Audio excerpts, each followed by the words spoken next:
Assalamualaikum warahmatullahi wabarakatuh. Perkenalkan, nama saya Baikwira Darmadayati Marsilia.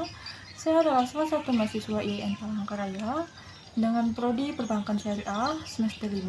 Di video kali ini, saya memenuhi salah satu tugas dengan mata kuliah yaitu praktik pengamalan ibadah pada bidang 1 tentang keterampilan sholat dan sujud.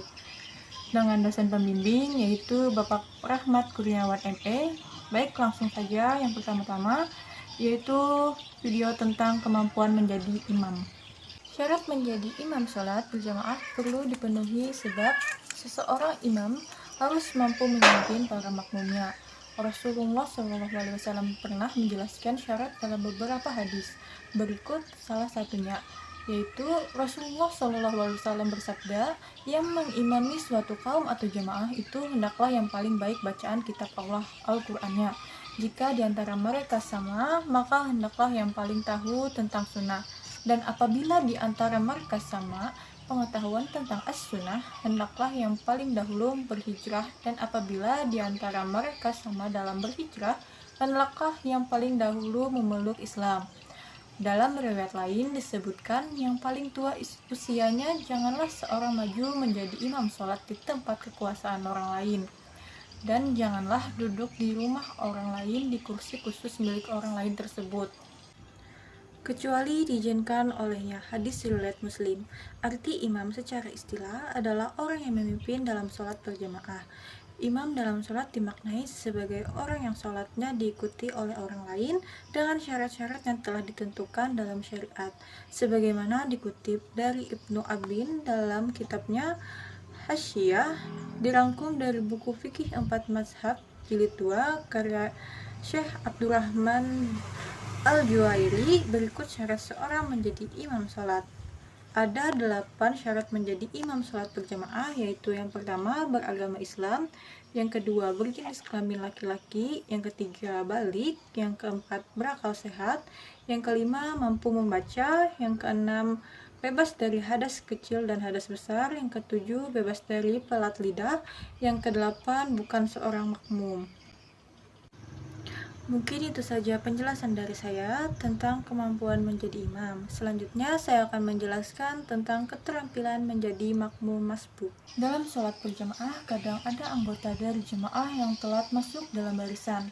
Di dalam Islam, ini disebut dengan masbuk.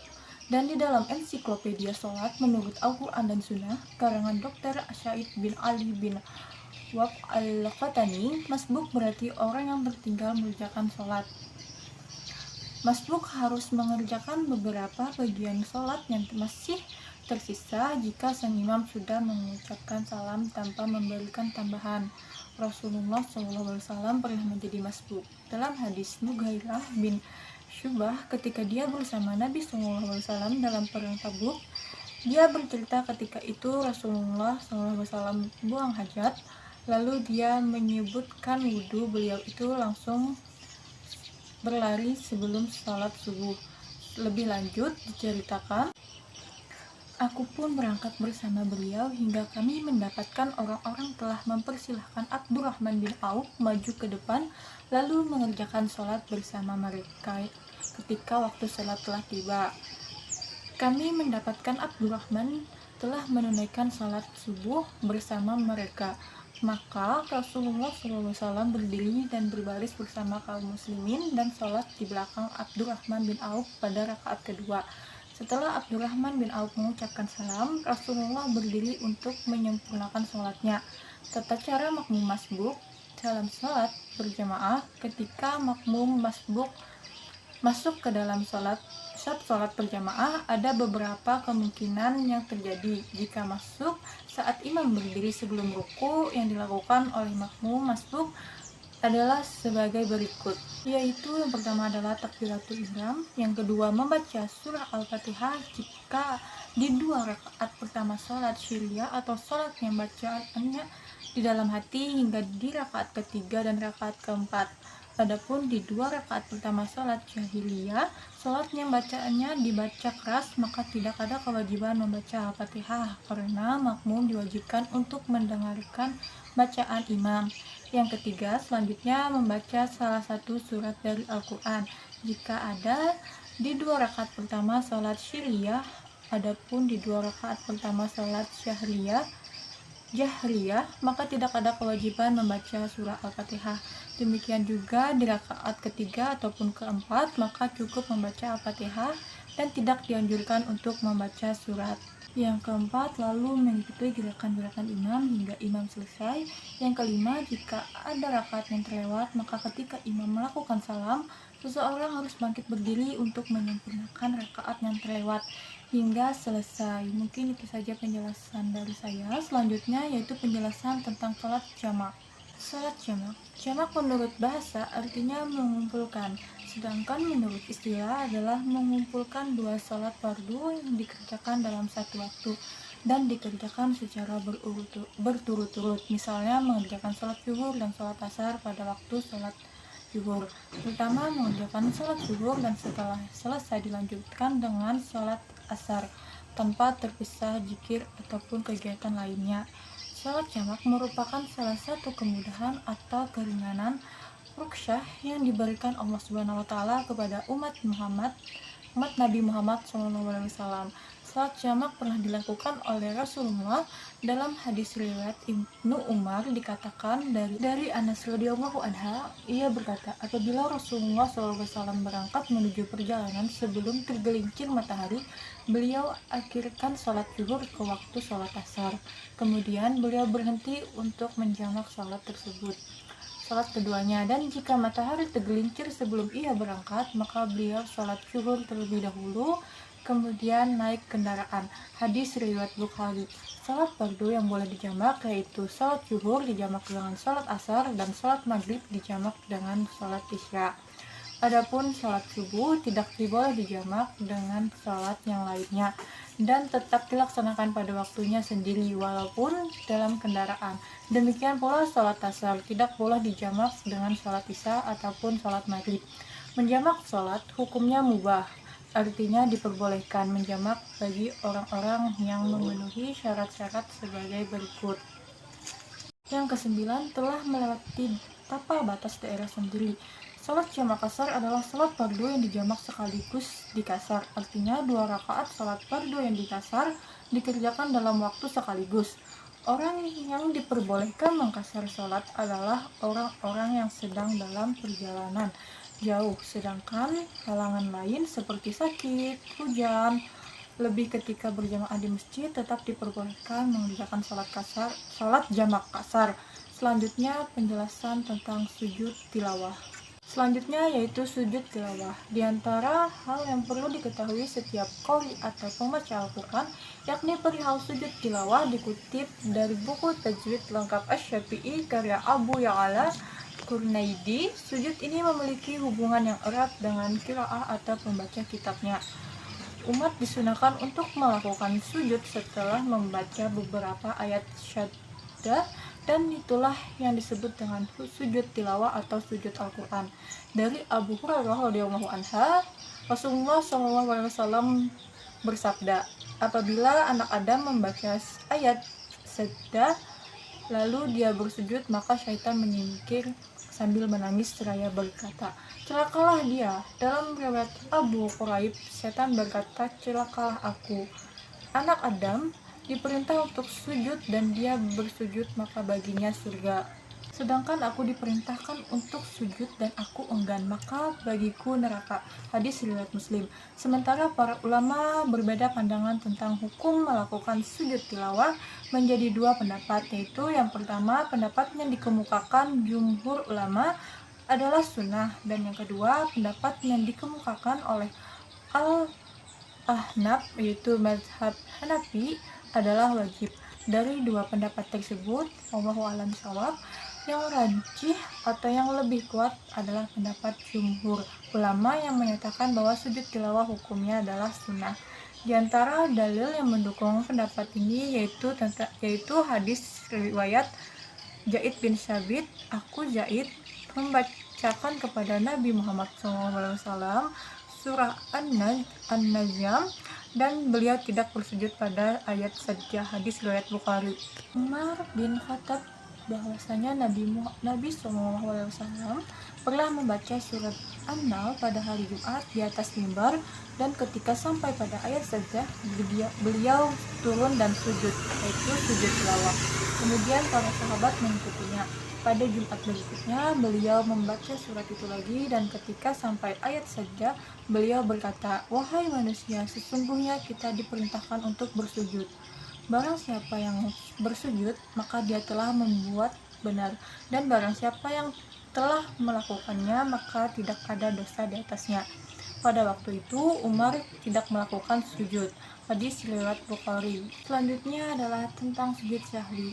Sujud sahwi adalah salah satu nikmat yang besar dari Allah Subhanahu wa taala yang harus kita syukuri, karena dia merupakan salah satu jalan keluar bagi manusia yang secara tabiat mudah lupa. Adapun pengertian sujud sahwi, maka dijelaskan oleh para ulama. Sujud sahwi adalah dua sujud yang dilakukan oleh orang yang salat, baik sebelum salam ataupun sesudahnya, dengan tujuan untuk menutupi keliruan di dalam salatnya. Hukum sujud sahwi. Mengenai hukum sujud sahwi, para ulama sepakat bahwa hukumnya adalah masyru' atau disyariatkan. Adapun tingkatnya menurut Hanafiyah, hukumnya adalah wajib, dan orang yang meninggalkannya berdosa akan tetapi tidak membatalkan sholat. Menurut jumhur, maka hukumnya adalah sunnah. Selanjutnya yaitu sebab-sebab disunahkannya sujud sahwi. Ada 3 hal yang disebutkan para ulama, yaitu yang pertama adanya penambahan, yang kedua adanya kekurangan, yang ketiga adanya keraguan pada orang yang sholat. Hadis yang terkait dalam sujud sahwi secara umum ada 6 buah hadis yang merupakan sumber dari permasalahan sujud sahwi atau menjadi rujukan dalam permasalahan sujud sahwi. Waktu sujud sahwi dilaksanakan di sana ada khilaf di antara para ulama tentang afdaliyah, apakah sebelum salam ataukah sesudah salam. Namun pada hakikatnya tidak ada perbedaan pendapat tentang bolehnya melakukan sujud sahwi baik sebelum salam ataupun setelah salam. Imam Nawawi berkata, sujud sahwi adalah 2 sujud dengan duduk di antara keduanya, dan disunahkan duduk iftirashi seperti duduk di antara 2 sujud, dan setelah sujud kedua duduk tawarruk atau duduk seperti akhir salat sampai salam. Dan tata cara sujud sahwi serta tata cara berzikirnya sama dengan takala salat ummah wala, yaitu yang pertama musyafir atau dalam perjalanan dengan jarak minimal 81 km menurut kesepakatan sebagian besar ulama. Yang kedua, bukan dalam perjalanan maksiat. Yang ketiga, dalam keadaan ketakutan seperti sakit, hujan lebat, angin topan, atau bencana alam lainnya. Mungkin selanjutnya yaitu penjelasan tentang sholat kasar. Sholat kasar. Pengertian kasar artinya meringkas atau mendekatkan.